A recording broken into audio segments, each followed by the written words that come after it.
Alright y'all, welcome back. We're at the farm right now. I'm grabbing my book bag, binoculars, rangefinders, and the rifle. So we're gonna go sit in the box house this evening. It's just kind of just a random sit. You know, I want to see how I mentioned in my last video how food plots are really important right now. And I've been getting a lot of grazing activity on them, so I haven't been able to witness in person that happen. So I'm gonna go sit in the box house, y'all. We could see a coyote, we might pop a doe. You know, we got to maintain that. I'll explain that a little bit more once we get into the blind. So let's get loaded up, and we need to start walking.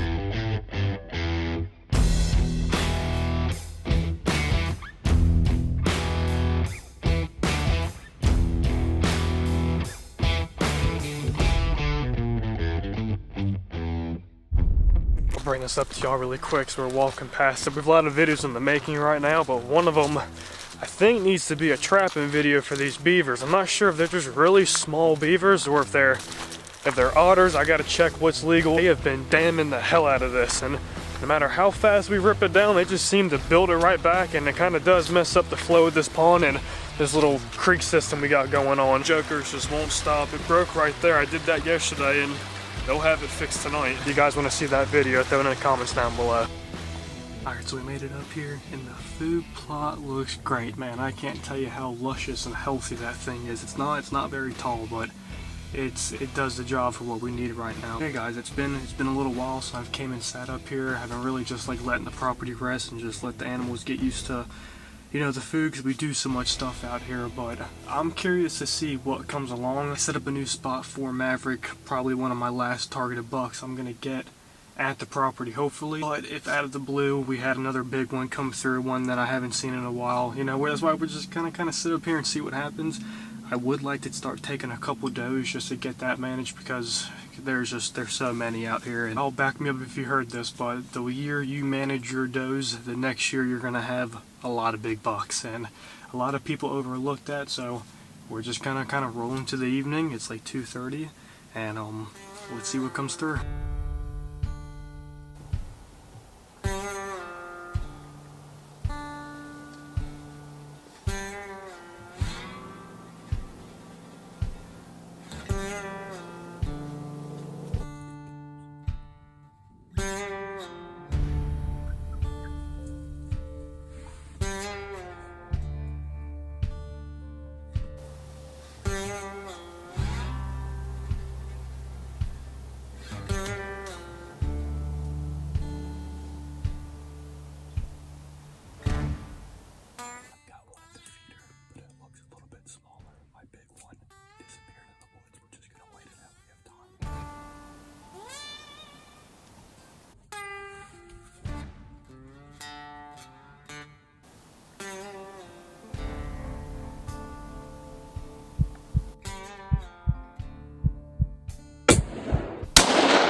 Over here behind me. I mean, smoked her. He's laying down right there. Hopefully y'all can see you're on my iPhone again. Let's go, dude. Meat in the freezer, son. Meat in the freezer. It's just important to manage the does. I mean, you would think after the rut, the bucks are moving, they're trying to find that best food source, but every single night I have like 9 to 10 does at every single one of my feeders, and if I do have any bucks come through, there's no food left. It should be like a 2-to-1 ratio, but honestly the best will be like a 1-to-1.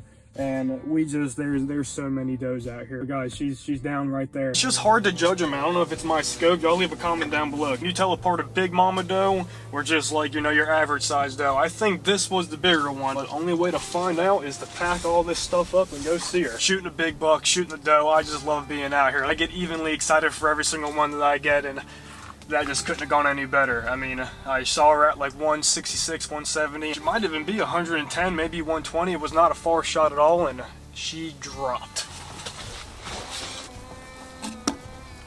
We're losing light around like 5:30ish, and it's 5 o'clock now. I mean, normally that's the way it goes with these deer back here. They're either coming out extremely early and you can't really time it, or they're doing what they do every single night, is pretty much waiting until it's about damn dark and you got 3 minutes to shoot them. Just can't complain about hunts like this. So we'll go grab the foiler, load her up, bring her up here to the front fields by my truck so we're not disturbing the area. We'll get a good look at this doe. She seemed like she had a darker winter coat, and that's gonna be pretty unique to look at. All right guys, Lex is on the camera right now. Let's go ahead and jump to our app. It's really nice. North Carolina for the first year has an app, so you don't have to, you know, go online and call it in. It's like 1-800, I shot a deer or something, I don't know. Report harvest. All right, we're all good. It's good to have that done so we can just go right up to the deer. I always like to tag them before I even get up there too, because you get all excited, you forget, and then you never tag the deer. So let's get the fuller unloaded, let's ride back there, and let's go see her.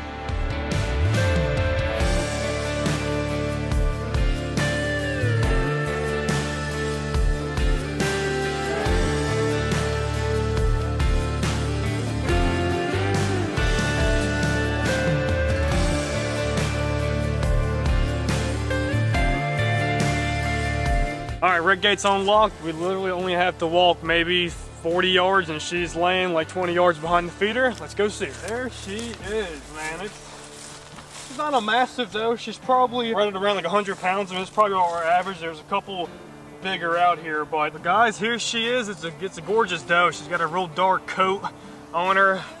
Like I said, there's so many of these running around out here, and it's good to pop them off, man. I mean, even with the rut, we had a lot of good rut activity, but we just had so many does, just there wasn't as much chasing as I thought there was gonna be. And like I said earlier, the year that you start managing your does, you'll be so shocked of what can happen with your bucks next year. I don't know about y'all, but I think does actually taste a little better too. They're a pretty animal, I can't show, but yeah, I smacked her right in the shoulder. Very happy, guys. First doe down at the property. We're gonna pull the four-wheeler up, load her. I forgot my ratchet strap, so this is gonna be fun watching this deer slide all around, but let's try to get her up to the front fields and I'll start the harvesting process.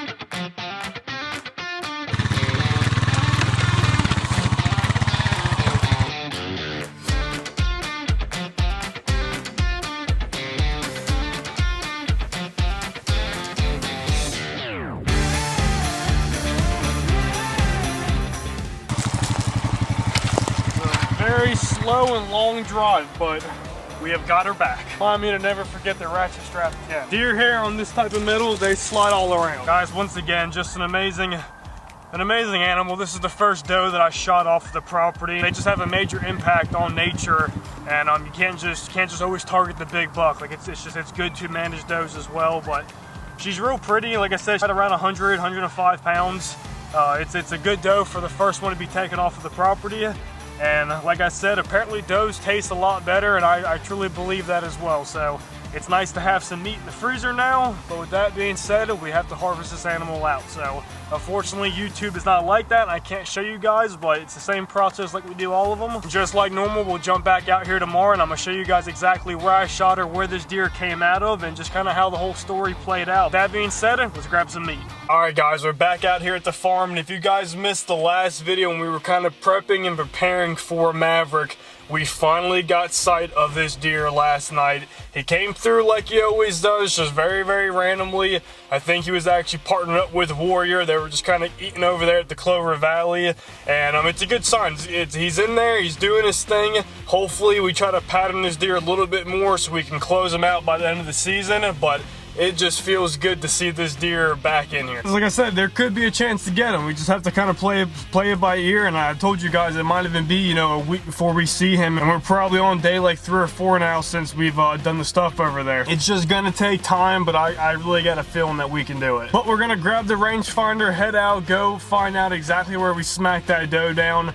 I can never really show you guys where I hit them because obviously I can't show that. I was about an inch or two right over the heart, man. I mean, I put it to her pretty good. So we had a really good shot, really nice evening, and I'm just glad that she is in the freezer, and that's actually going to be something that involves Christmas for everyone this year. So I'm happy with it. Guys, I can't even explain how much I love this Rut Hut blind. It's done so well for me. For the price, you absolutely cannot beat them, and we've had so many amazing hunts out of it this year so far. For sure, one of my favorites I've ever hunted out of. A good idea exactly where this doe was standing at. Let's go ahead and range her to the old blinds on 136.6. At 243, man, I swear, no guys, it's not a full size, rifle, but for the yards that we're shooting out here, that bullet packs a punch. If you guys are wondering what I'm using, it's Hornady. Got the name of the box, but it's like American flag whitetail. There used to be a silver tip bullet. A lot of older hunters will know what I'm talking about.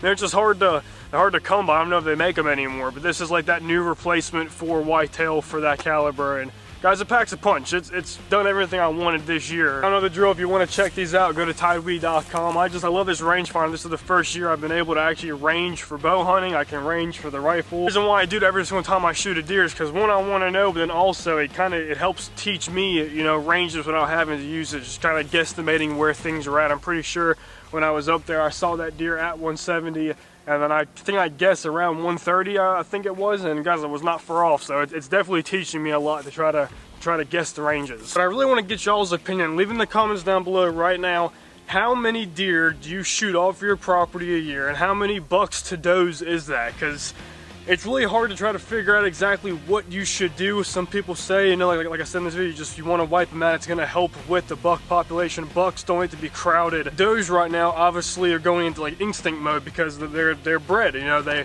got a baby they're trying to feed. The weather's getting cold. Every deer right now is trying to find that really good food source. What do you guys think? 100 acres, what would you manage and what would you take off? Like every single night I probably have around 9 to 10 does at every single feeder, and just like the here and there spikes, but I mean the activity for the big bucks has just really gone down. Personally, not myself tagging out for does this year. You know, I shot my one, we might shoot another, but I definitely got a couple buddies, so I might take out here and let them get a doe as well. But I really think it's going to help with the population out here and just try to make the herd as strong as we possibly can. I want to hear what you guys do with your farm and how you've gotten your herd a little bit healthier. I'm trying to get as many properties as I can just so we can have more to do with the wildlife and the management, because you guys seem to be enjoying it, and I truly do have a passion for, you know, being out here every single day, just taking care of the land, and I really enjoy it. So I appreciate you guys watching. Until next time.